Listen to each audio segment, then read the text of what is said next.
السلام علیکم ناظرین، آپ کا ہوسٹ فیصل ادریس بٹ آپ کی خدمت اقدس میں حاضر ہے۔ ناظرین، میری درخواست آپ سے یہ ہے کہ میرا چینل سبسکرائب کر دیں، میرے دوست احباب، میرے چاہنے والے اور مجھے دیکھنے والے میرا چینل سبسکرائب کر دیں تاکہ میری طرف سے جو اہم خبر ہو آپ تک بر وقت پہنچ سکے۔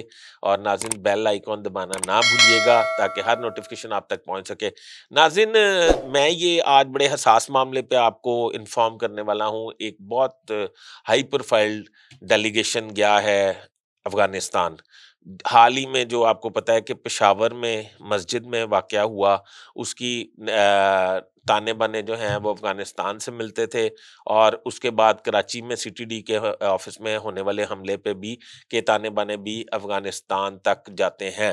اس پہ پرائم منسٹر اور مقتدر حلقوں اور اعلیٰ عسکری قیادت نے یہ فیصلہ کیا کہ ہمیں افغانستان گورنمنٹ سے بات کرنی چاہیے۔ افغانستان گورنمنٹ میں اس ٹائم قائم مقام وزیر اعظم ہیں، وزیر داخلہ ہیں، وزیر دفاع ہیں، ان سے بات چیت کرنے کے لیے وہ گئے ہیں۔ میری اطلاعات یہ ہیں کہ وہ ان سے یہ بات کریں گے اور انہیں اپنے طالبان جو ہیں ان کے اندر داعش کی موجودگی کا کلا کما کرنے کے لیے کوئی مذاکرات کریں گے۔ ابھی جو ہے میری اطلاعات یہ ہیں کہ افغانی حکومت جو ہے وہ بھی پاکستان حکومت سے کچھ نالاں ہے۔ ان کا یہ خیال ہے کہ داعش جب ہم اس کے خلاف آپریشن کرتے ہیں وہ پاکستان میں چلی جاتی ہے، اور پاکستان حکومت کہتی ہے کہ جب ہم ان کے خلاف آپریشن کرتے ہیں تو وہ بارڈر سے افغانستان میں آ کے اپنے آپ کو محفوظ تصور کرتے ہیں۔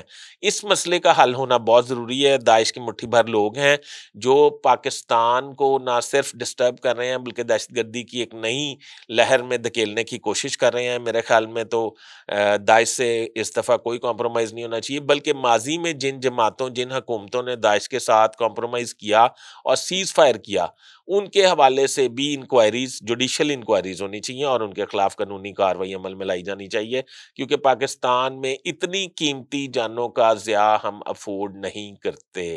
ناظرین، اس معاملے میں اتنا ہی بس۔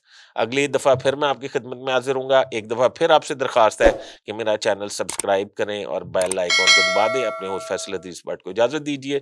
اللہ حافظ۔